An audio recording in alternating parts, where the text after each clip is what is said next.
Et comme chaque mardi, Isabelle Lahière nous attend. Bonsoir Isabelle. Bonsoir. Évidemment, on commence cette chronique avec un hommage à Jean d'Ormesson. Et oui, une vie incroyable de cet immortel. Alors, un petit flashback rapide. Il était né d'un père diplomate et pourtant, il a décidé de ne pas suivre cette voie toute tracée parce que lui, sa passion, c'était les mots, c'était les idées. Il est donc devenu journaliste et même directeur général du Figaro. Évidemment, il est devenu ce grand écrivain qu'on connaît, mais qui a avoué quand même avoir écrit son premier roman pour séduire une fille. Donc voilà, chacun ses techniques. Première consécration, au moment où il entre à l'Académie française, c'est en 1973, il a 48 ans.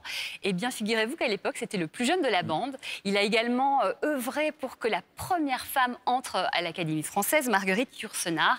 Et puis, deuxième consécration, c'est en 2015, quand il est entré parmi les auteurs de la célèbre Pléiade, de son vivant, ce qui est quand même un exploit.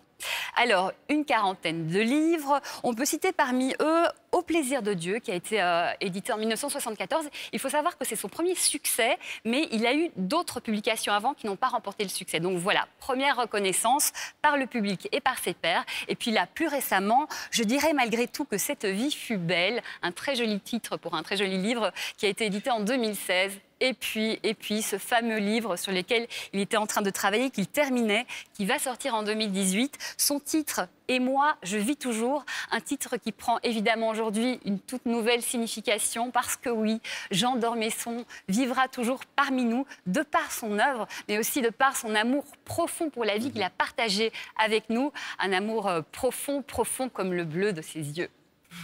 Et lui qui aimait tant rire aurait sans doute aimé le spectacle de Pierre Palmade.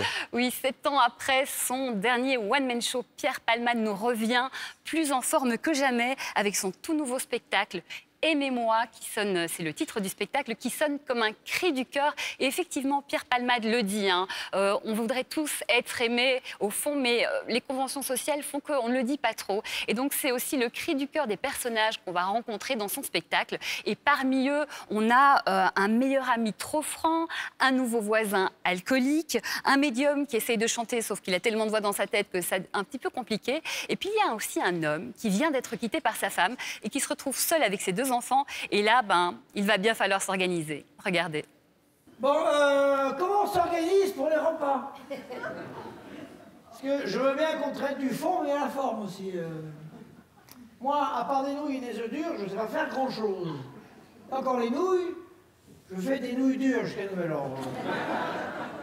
Bon, toi tu feras le midi, toi tu feras le soir. Voilà. Moi, je ferai le goûter. Et pour le linge, il y en a un de vous deux qui va apprendre comment ça marche. Toi, tu sais faire marcher ta console, tu dois savoir faire tourner une machine. Non, ta soeur s'en occupera pas, elle aura assez avec le ménage. Dites donc, déjà je reste, alors me faites pas trop chier non plus, hein. Un spectacle qui porte un regard à la fois sévère et tendre sur nos lâchetés et nos courages qui nous rendent aussi attachants, on peut le dire. Et puis un spectacle où on a plaisir à retrouver Pierre Palmade comme on l'aime. Donc Aimez-moi, le nouveau spectacle de Pierre Palmade, actuellement au Théâtre du Rond-Point à Paris et aussi en tournée dans toute la France. Et on termine en musique avec un grand monsieur de la chanson française, Charles Aznavour, qui va bientôt se lancer dans une série de concerts exceptionnels.